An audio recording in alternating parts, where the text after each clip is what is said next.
Assalamu alaikum and welcome back to the lecture series of Pakistan Studies.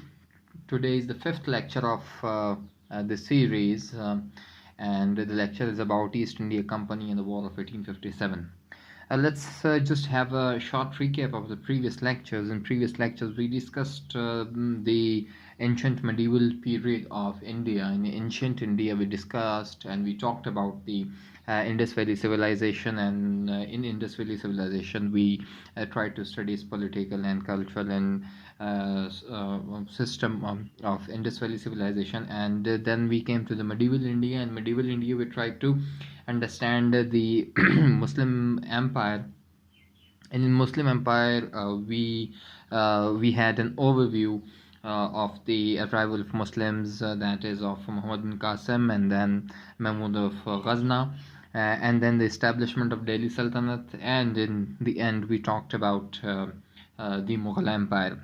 And in the fourth lecture we talked about the Mughal administration, in which we discussed in detail the nature of Mughal administration in India, and we tried to understand how India was run by Mughals, how an empire that was so great over the Indian subcontinent, how it was run by Mughal administration, what was its central administrative structure and the provincial administrative structure, and then its economic system and the military structure. And then we stopped on 1707, where when Aurangzeb Alamgir died. So today we will be taking up again from 1707 till 1857 of 1858. From this time period, mainly we'll be talking about the East India Company that came to India, and it had its own policies and established the British Raj during that time period till 1858, when till 1857 when the war broke out, and then in 1858 it was taken over by the British Crown. So basically this is the study 1 century, almost 1.5 century. We will be discussing the arrival of East India Company and its policies in India. So coming to East India Company, it was established in 1600 in London. Number 2, it was basically a trade enterprise, and it secured the right to trade with East.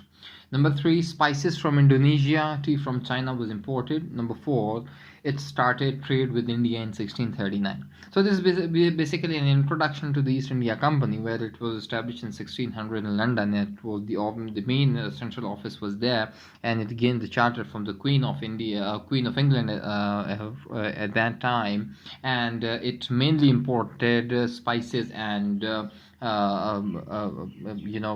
tea from Indonesia and China. And it had a monopoly. It was the only company that traded with East, and by East we mean all those countries and all those states and all those empires that were at that time established or were present in the east of Europe at that time, or Britain. So it had basically East India Company from the Britain had a monopoly over the trade in the east. So it started its trade with India in 1639 during the reign of Emperor Jahangir. Emperor Jahangir basically gave them the permission to enter India and start their trade. So it was basically a good step by the Emperor Jahangir to let them enter India and do trade with the Indian people, and export or import different things. Whatever they took, the East India Company took spices and cotton cloth from India to the British markets. So this was basically a single company from the British. However, there were the companies from Portuguese and French, which later on came, and they were the main competitors of each other. So, but however, in 1639, the East India Company was the only company that secured its permit from the Emperor Jahangir. Coming to the next slide. Number 1, when the company arrived, initially it did not have any intention to conquer. Rather, it wanted a base from where it could carry out trade. So it is obvious from its intention that the East India Company was not a political company, nor was it a military one. Rather, it was just a trade company which was aimed to make a base in India, and then from India expand its trade towards China and towards Central Asia, and then move on to the other continents. However, this militarization and this politicization of the company, it came at a later stage. However, at initial stage, it had no intention to conquer India, nor was it in such a position to conquer India, because at that time the empire of India, the Mughal empire, was so strong and was so great that it could defeat the British company at that time. The company had no military garrison at that time. It was totally non-political and non-military. It was just aimed at the economic activities at that time. The second point is that British had a yearning for Indian cotton, and their competitor was French. As I told you earlier, that there were mainly three, competitors in India over the Indian trade. One was British, the other was Portuguese, and the third one was French. So the main item of attraction for the British at that time was cotton only. That's cotton cloth. They had quite an interest. The British people and the British nobility had quite an interest in cotton at that time. However, British itself produced silk and the rest type of cloths, but mainly cotton at that time became the elite wearing of that time. So British had quite an interest in the cotton industry. The third point is, soon the British established a trade route from where they exported cloth and spices to the United Kingdom. Mainly, the British, exported both cloth and spices to the United Kingdom. Next point is, they established monopoly and did not tolerate any domestic opposition. This is quite interesting point, that the British and the East India Company established a monopoly. They did not want any competitor. In competition, what you do is that when you compete, you have to give concessions. When you compete, you have to give the best product, and when you compete, you have to, in a market, when you compete, you have to bring diversity. However, if you have a monopoly, you can manipulate the market, you can manipulate the material, and you can manipulate the item, you can manipulate the prices. So that's why they had the British East India Company had monopoly over this trade, especially of cotton and spices. So they did not want any kind of opposition either from French or Portuguese. So that's why they had antipathy all the time with each other. So coming to the next slide, the initial settlement of British was in Madras, while just 50 years later they expanded to Bombay and Calcutta. So their station was in the south of India, and that was Madras. And later on they expanded their stations from Madras to Calcutta and Bombay. So you can see that Madras, Calcutta and Bombay, all these three are the ports. They are the British came from sea routes. They did not come from land, rather they came from sea routes. So if you could see on the map of India that it becomes a kind of you can say three ends. One is Madras, the other is Bombay on the other side. Madras is in the middle, Bombay is on the left, and Calcutta is on the right. So it becomes like the shape of, if you see it on the map of India, it's like a funnel. So at one end there is Calcutta, then coming down to Madras, and then from Madras back to upwards Bombay. So this was a triangular shape in which they established their bases. The next point is that British established garrison in these areas in order to protect their interests. Why did they? As in first point, I explained that they were non-political, and they did not believe in any kind of military expansion at that time. However, their competitors were Portuguese and the French. And both French and Portuguese had the military divisions. So they were attacked by French, and they would be attacked by Portuguese, and they had this commercial rivalry with each other among themselves. That's why the British was forced to establish military garrisons, and in all three places, that is Madras, Bombay and Calcutta, they established military garrisons in order to protect the interests of British at that time. Next point is that by 1750, Madras had grown into a full-fledged city with 80,000 inhabitants, where trade was booming. One thing, I told you that in the previous class, that state was centralized, and there was concentration of power in Delhi, or in Agra, because they were the hot seats and they were the center of the empire at that time. But after 1707, when Aurangzeb died, there was disintegration, and there was this division of power within India. So the local areas and the peripheral areas became the power centers at that time. So during 1750s, when the British came to Madras, there was full-fledged activity, and Madras became a full-blown city comprised of almost 80,000 inhabitants.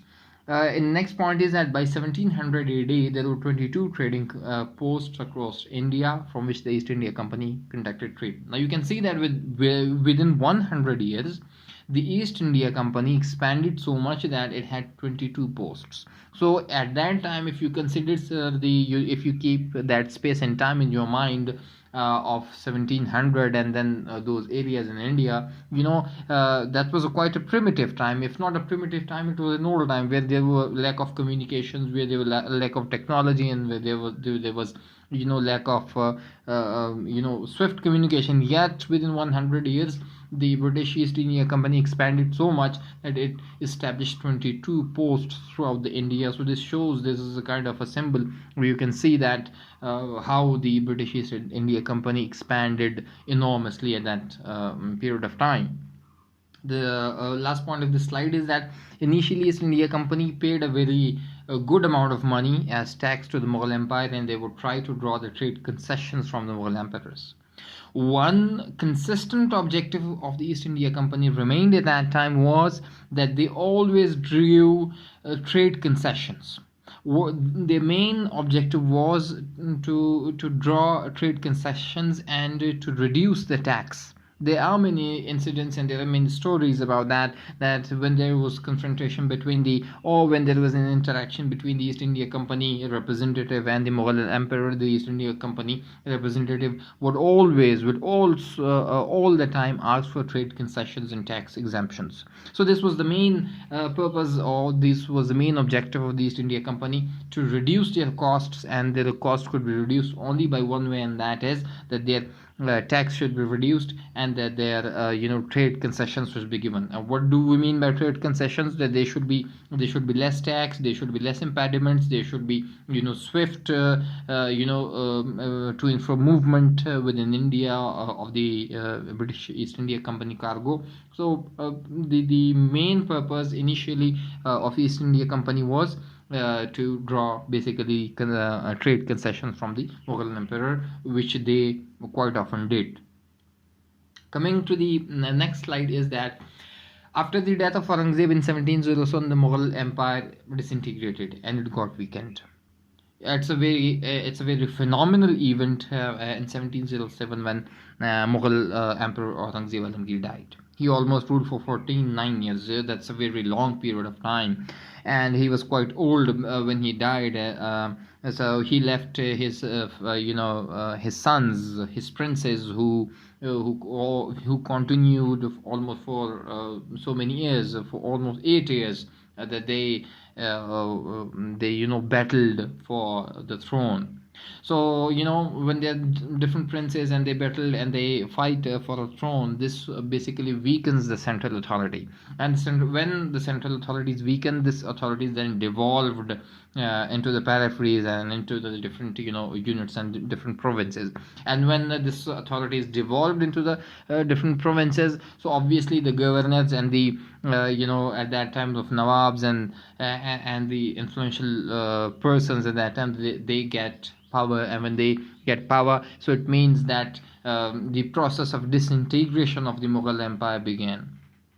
And it obviously there was one benefactor from this disintegration was East India Company. The East India Company benefited from it a lot.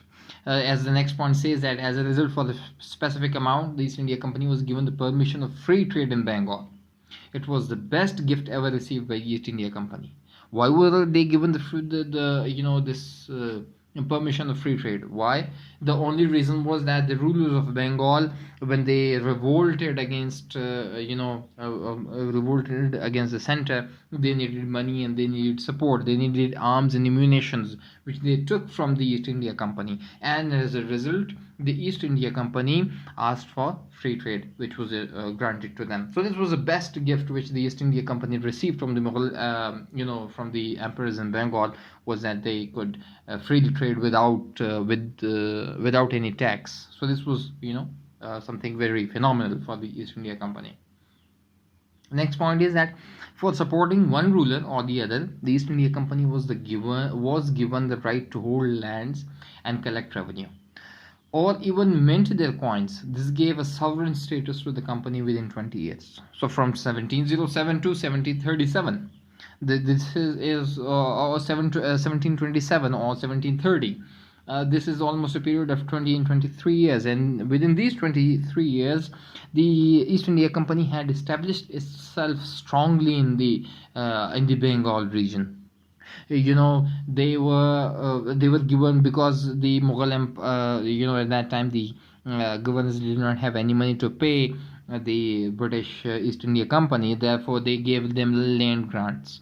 They gave them the lands, and they over those lands they gave them the right to collect revenue, and over on those lands which were given to the East India Company, the East India Company they established their rule, and they mint their own coins. So it was a kind of a state within a state, and in response, the governors and the rulers, they drew support. They drew military support, and they drew political support from the East India Company. So the main benefactor from this disintegration of the Mughal Empire was the East India Company. So by 1800, East India Company commanded almost an army of 200,000.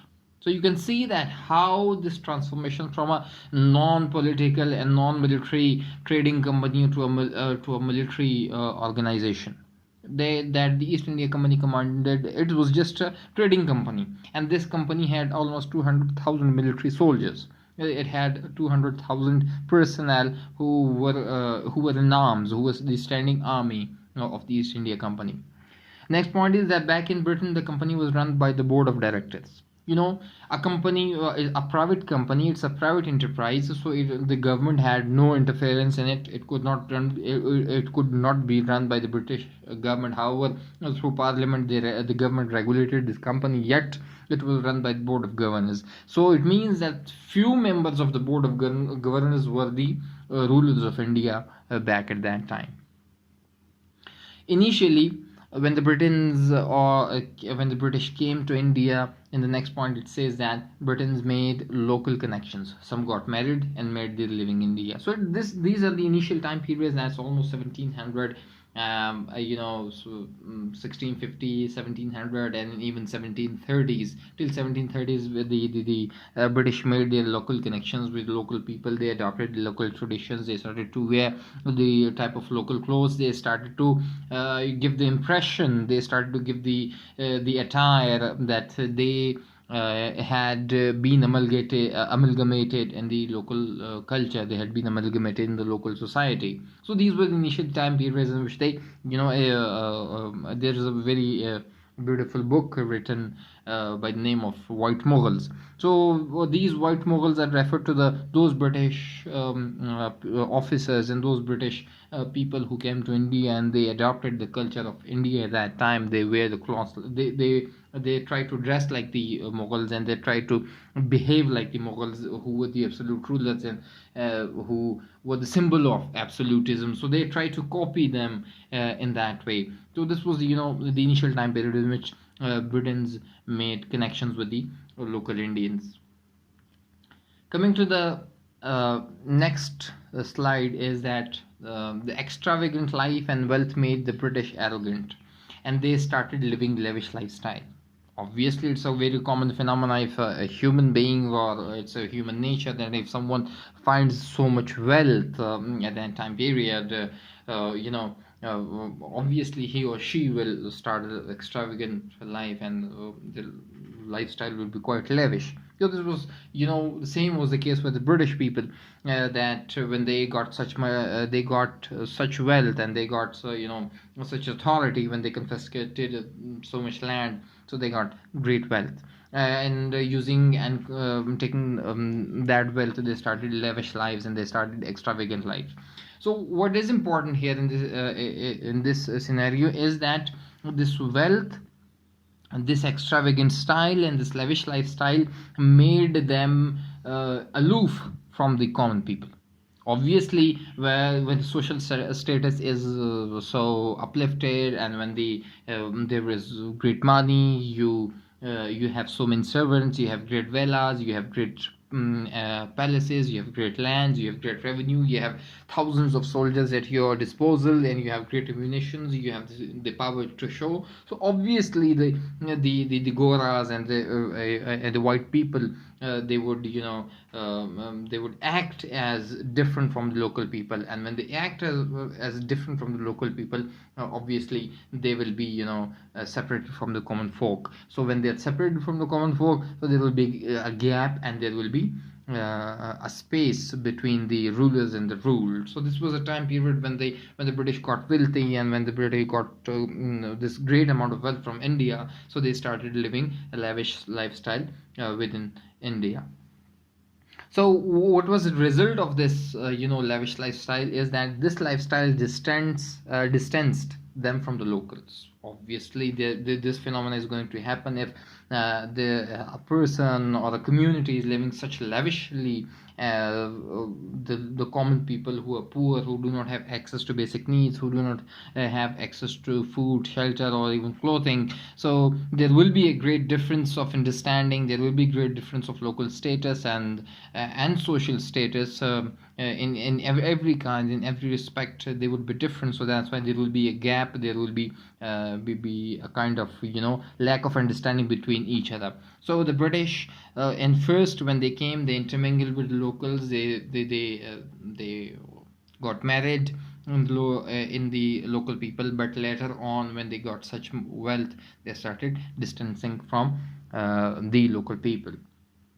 The next point is that in 1756, the French and British antipathy led to the establishment of British Indian Army, which was mostly comprised of native people. So you can say this French and British antipathy in 1756, was resulted in the establishment of a British Indian Army. So this British Indian Army was basically, the officers were from the white people, they were the Goras, and they were the British, while the common Sepoys, or the common soldiers, they were native Indians. There was a soldier in this army called as Robert Clive, who then rose to power and changed the outlook of East India Company from a commercial entity to a political power. Robert Clive's role in the transformation of East India Company from a commercial entity to a political power is very phenomenal, because he was the main character who changed this outlook, because he was the one who fought in 1757 in the Battle of Plassey against Sirajuddaulah, and he won that war. So and then the East India Company started a policy of expansion and the annexation of India till 1858, when the whole of Indian subcontinent was annexed. So this transformation by Robert Clive is quite important, because it changed the outlook of East India Company from a commercial entity to a political and a military one. Next point is that a British stronghold was Calcutta, and the ruler of Bengal was Sirajuddaulah, who did not like the British presence. When you look at the activities of British at that time, they were given so much land, they had so much influence at that time, and the Sirajuddaulah was dependent upon the British at that time, but he did not like the presence of British and their activities. He always questioned their activities, because they were militarily active, and they were politically active, and he had this in mind that East India Company should restrict itself just to the commercial activity, which was, the time had changed, and the role of East India Company was quite obvious in managing the politics of India at that time. So what Sirajuddaula did in June 1757, he attacked Calcutta, and he drove the British out from Calcutta. So this was the crossroads where Sirajuddaula made a decision, a fateful decision, to drive the British out from Calcutta. When the British was driven out, coming to the next slide, when the British was driven out, it reorganized itself, and under Robert Clive, it retaliated and attacked back, and it back captured Calcutta garrison, and then in collusion with Mir Jafar, who was the military general of Sirajuddaula, on June 23rd, 1757, in the Battle of Plassey, Robert Clive defeated Sirajuddaula and established rule again over Bengal. So this was the first moment when the British and the Mughals, or the Indians, they had a direct confrontation. They had a direct military combat. However, Sirajuddaulla's number were great. Sirajuddaula had outnumbered the British, but due to the betrayal, what you can call it, quote unquote, the betrayal of Mir Jafar, Sirajuddaula lost this battle, and Bengal was won over by the British. So when Bengal was won over by the British, Mir Jafar was, for few years, he was made the puppet ruler of Bengal at that time, and he gave many concessions that were the trade concessions given to the British at that time. So British tasted this victory, and they had a taste for expansion. So this was the moment when the East India Company decided to expand in the Indian territory, and within few years after 1757, it got them only 100 years that they annexed the whole of India. So after the establishment of British rule, Bengal was dried of its resources to the extent that in 1760s a famine turned into a humanitarian disaster, and between 2 to 10 million died. So you can look at the policies of the British at that time, how cruel they were, and how greedy they were, that they dried Bengal of its resources. Millions of rupees in kind, and in everything. Of the resources were dried so much, and the wealth was taken from Bengal to London at that time, was so enormous that the famine which came, it was turned into a humanitarian disaster by the British. And it's estimated by great historians that between 2 to 10 million people died in that time. So this is 1760s, just after 3 years of the Battle of Plassey, after when the British took over. And historians also shared a light upon the life of Robert Clive, that he had a very lavish lifestyle back at Britain. He took all the wealth, he took all the money from there, and then he went to Britain, and he established his villas there. He established a grand palace over there. He had his own personal grand lands over there, and he established himself quite a very extravagant lifestyle. And even at the end, he committed suicide. So that's other story, which I'm not going to. But Robert Clive was the one who dried Bengal of the resources, and he's Mahmud Ghaznavi took wealth from India, went back to Afghanistan. So it was Robert Clive who took the money and wealth, went back to British India. So after 1757, East India Company continued the policy of expansion. This was the another fateful decision by the East India Company, that they not rather fateful, but this decision was fateful for the Mughal Empire in the India, but it was obviously a decision in the favor of East India Company, that they took this decision to expand and conquer the other lands of India. The last point of this slide is that along with the expansion of East India Company along with the expansion, the East India Company introduced British values and education policy in India. It is very important to look upon this point a little in detail, is that when they expanded, when new territories came in, when new provinces came under the suzerainty of British Empire, they they confronted the diverse society of India at that time. People were different. They had their different languages. They had different cultures. They had different values. So along with this expansion, the British brought with itself British values and its education policy in India. The British, what were the British values? The British values were, they would consider themselves as superior. They would consider themselves as civilized. They would consider themselves as, the spear head, as the fountain bearer of revolution, as the fountain bearer of civilization. The British would think of themselves, and they would think of the common people as uncivilized and barbarians, and they do not they were of the opinion that the common people does not know anything. So they brought with themselves their language, they brought with themselves their cultural values, they brought with themselves their religious values, they brought with themselves their books and their way of life, their way of living, their way of talking, their way of wearing, their way of dress. So they brought with themselves everything quite distinct from the common people. And along with it, they brought the education policy. And the education policy, obviously, they introduced a new curriculum, they introduced new subjects, and they introduced new language, that was English. So or previously the main language, the national language at that time, which in the Mughal Darbar was used, that was Persian or Persian or Urdu.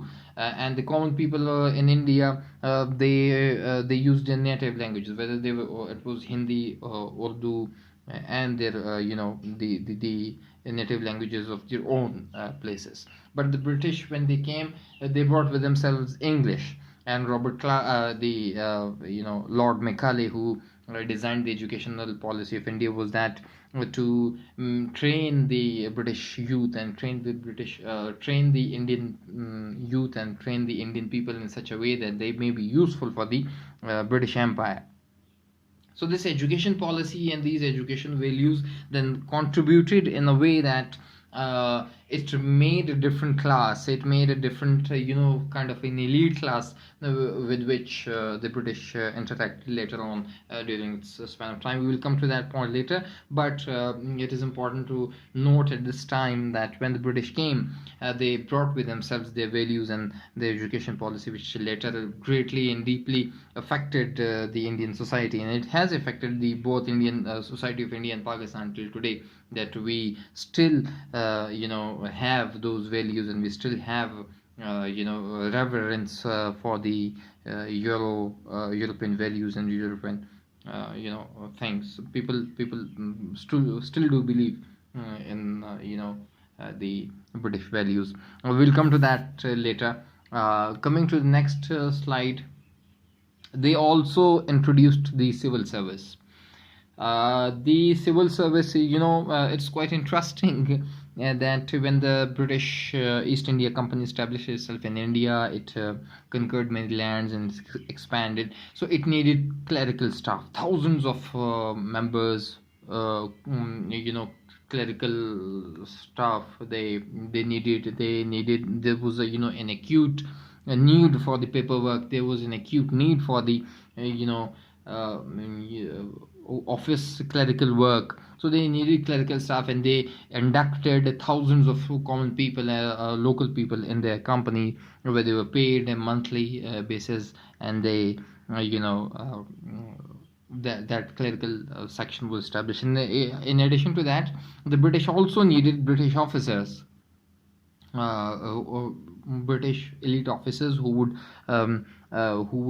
rule, or who would administer the policies of British East India Company in India, and for that they introduced the Indian Civil Service, where the British people in England, they would get admission into college, they would be trained for that, and they would give an exam, and based on merit they would appoint the civil servants, and they will begin then be given different duties according to their careers and according to their departments to run the administration of India at that time. And later on, in the Indian Civil Service, the common Indians were also inducted, and this in due period of time made a whole class of civil servants who were the officials of East India Company at that time. So this Indian Civil Service, when at a time, had very beneficial effects for the Indian bureaucratic structure, where the administration was run according to rules and regulation. At the same time, there was the dark side of this Indian service, where the rule of the administrator, or the this kind of uh, this kind of thinking of slavery entered in the minds of the people, that the British officer, or the civil servant, or the ICS officer, they are they are very talented, they are very superior from the common people. They distance themselves from the local people because they were given very privileges, they were given great lands, and they were given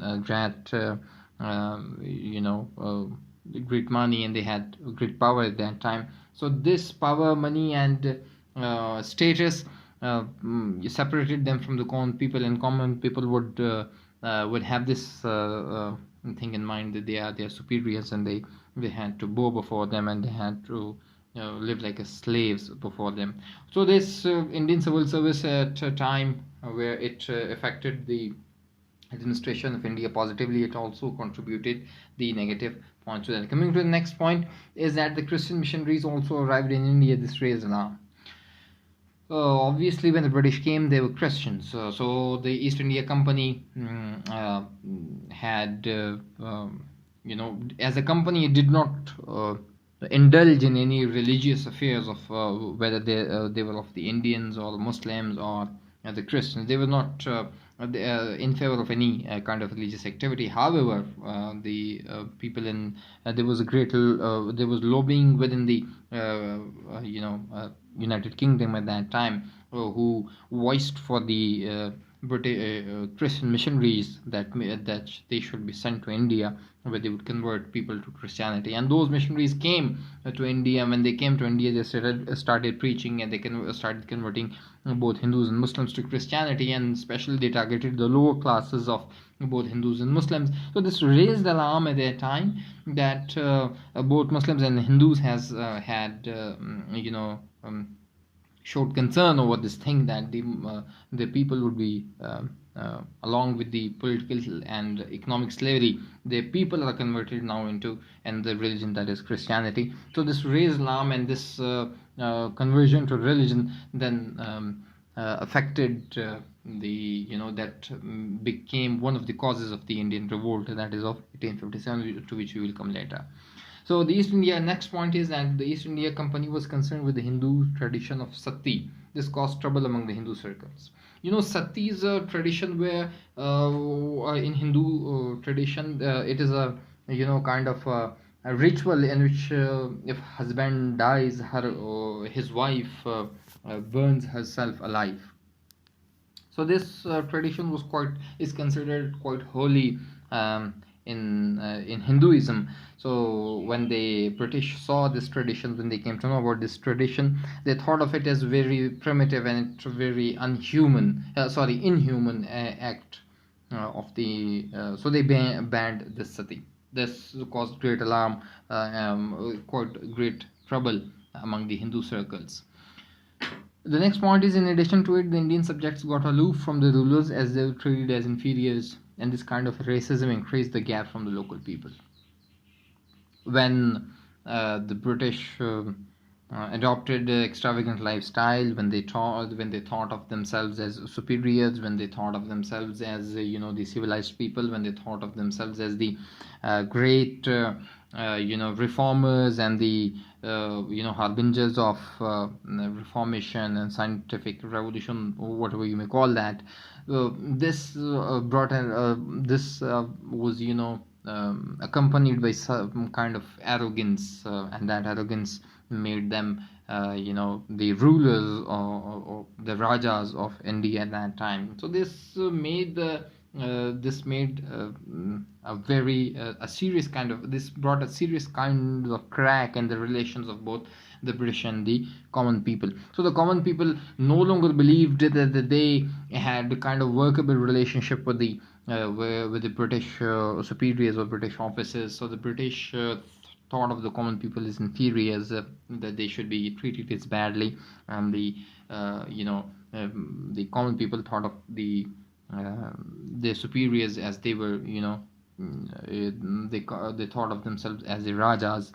So this also caused a kind of mutual distrust between the uh, British and the common people. And later on, in the War of 1857, this is obvious that when the war broke out, the common people started to target the families of the British officers.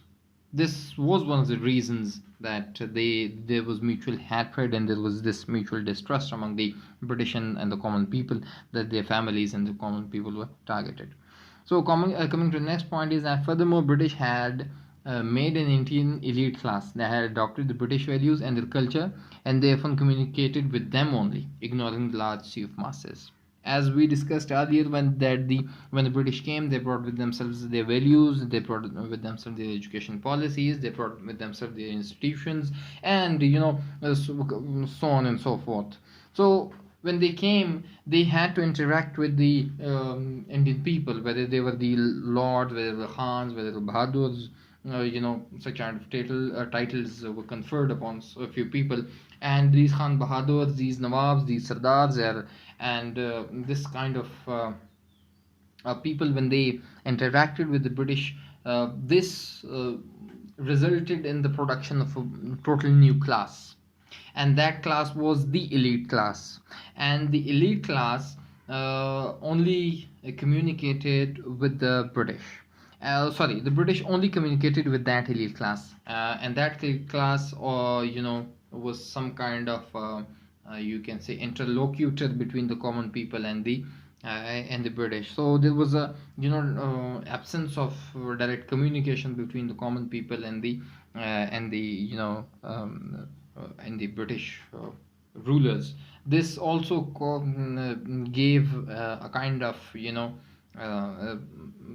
space, or this also created a kind of vacuum of the power at that time, where British and the common people had no interaction with each other, and the middle class and in the middle, that elite class took benefit from this lack of relationship between the common people and this was the class that later on imposed itself upon the people of Pakistan and people of India after their independence, because they were the people who were given slowly and gradually the power to transfer. The power was later on transferred to this class, basically. So coming to the next point is that this gap made the East India Company take some foolish decisions which annoyed the locals. When there is a gap, when there is misunderstanding, when there is lack of trust, and when there is lack of understanding between two communities, so obviously the one community or one section will take such decisions that may be considered as foolish, because the one section might not understand the values, might not understand the conditions, might not comprehend the situation at that time. So same was the case with the East India Company. It took so many decisions that were quite considered as foolish, because it did not understand the local culture and the local religious norms or the local values, because there was a great gap between both the common people and the rulers of that time. At the same time, East India Company had established a large standing army, which was mainly comprised of local people. There is a conundrum and there is a paradox in it, that when the rulers do not think of the ruled as the equals, and the rulers do not think the rulers think of themselves as superiors, and the rest are considered as inferiors, and then they establish a large army, and in that large army they are the only officers are of the British, and the large masses of the thousands of soldiers are the Indians. So this was a paradox, and this was a contradiction, where the rulers were very few in number, and they were ruled so many in numbers, but the rulers did not treat them equally. So there is um, mm, there is this phenomena, or there you can say that there is this chance of trouble within the common people, or within the army, that they may stand against their rulers, and same happened in the British Indian Army at that time. So the officers were British, while the sepoys were treated very badly. The officers would usually call the sepoys or the soldiers at that time as suwar, or pig, or or kutta, and such abusive languages were used for the sepoys, and they were treated very badly. They were not given salaries properly. They were not given medical facilities at that time. They were not given any kind of facility at that time, but only payment. They were paid, and the treatment was quite disgustful at that time. So there was all consistently there existed trouble. There existed this unrest within the army. So this treatment of the British soldiers, of the British officers towards the common people, and the common British soldiers, was quite annoying for the common people. That's why there was there always existed a problem among the officers and the common soldiers. There was a breaking point, and this tension was turned into a crisis when British introduced a new cartilage, which grease was made of cow and pig. This became the last nail in the coffin of the British East India Company. That the treatment was not quite good, and at one time, and the treatment is not quite good, and on the other hand, they make such full decisions. And one of the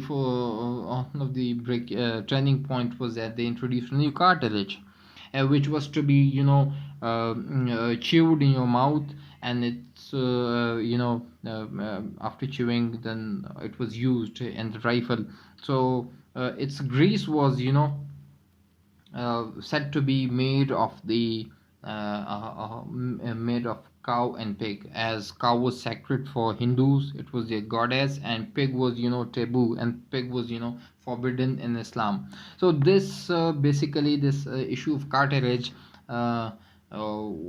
equally offended both Hindus and Muslims. When Hindus and Muslims were equally offended by this cartilage issue, there was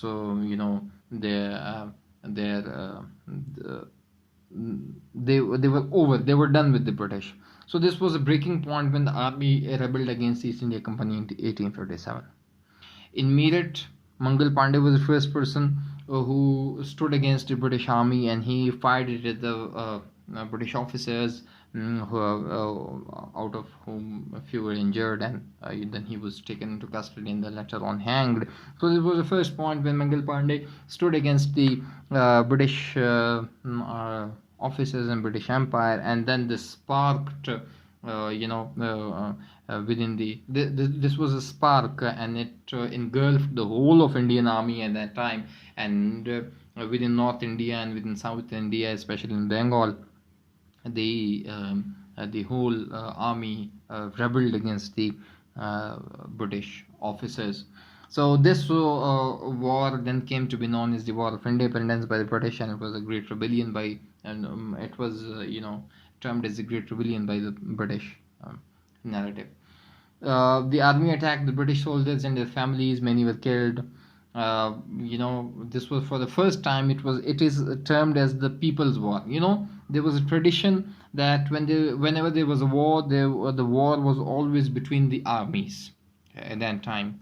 So when there is a war between the armies. But when this was the first time when the the Indian people or the British Indian army stood up, and they killed the British officers, and along with them the British officer and along with the British officers, they also killed their families, they also killed their children, the wives and women. So when they were killed, this is termed by historians as the People's War. That it was not the army, the two armies that fought with each other. Basically, they were the people who fought with each other, and it was kind of a total war in which the whole resources at that time of India, and the whole resources of both the British and the Indian army that were consumed, and the army of India and the army of the British, they fought with each other, and at some time the rebels in May captured Delhi, and Bahadur Shah Zafar was declared as the undisputed ruler of India. He became the ruler of India at that time.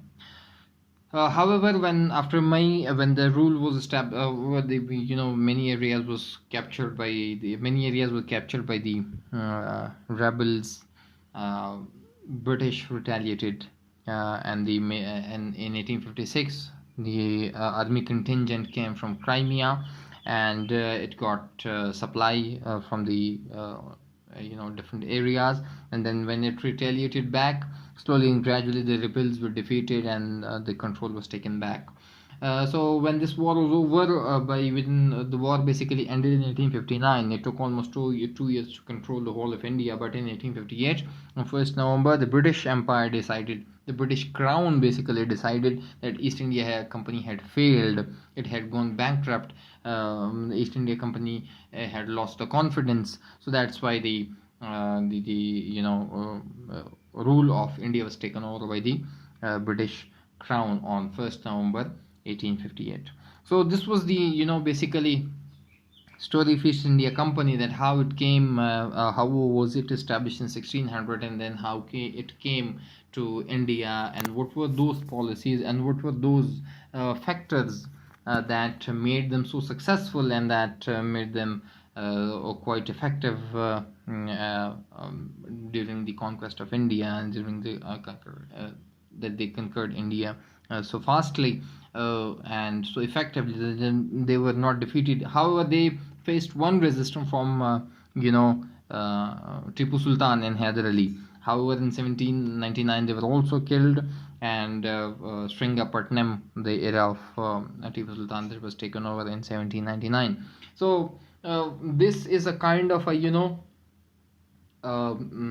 change, a great shift in politics, in economy, in society, in culture, in religion.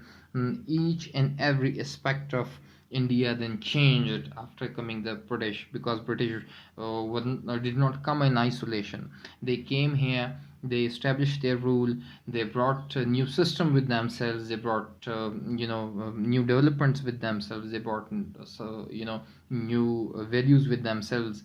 So they as a whole changed the face of Indian society. They as a whole changed the dynamic of the Indian society and culture and politics. And when the British came from 1858, when the Indian Raj, the British Crown took over India, then they gave different policies, which we'll be discussing in the upcoming lectures. And those policies then ultimately affected the history of India till 1947, when it was divided both into India and Pakistan. Until today, we are facing, we can feel the effects of the British Raj, and how it affected the society of India, which is now both India and Pakistan, to the roots. So in the next lecture, we will be talking about the response of Muslims to these British policies, which is called Islamic revivalism. We will be talking about the efforts of Muslim scholars and Muslim people, that how they responded to the British policies, and how they thought that Islam has come into danger, and how Islam was considered to be rescued again back. So till now we will stop here, and then we'll see you in the next lecture. Thank you, and Allah Hafiz.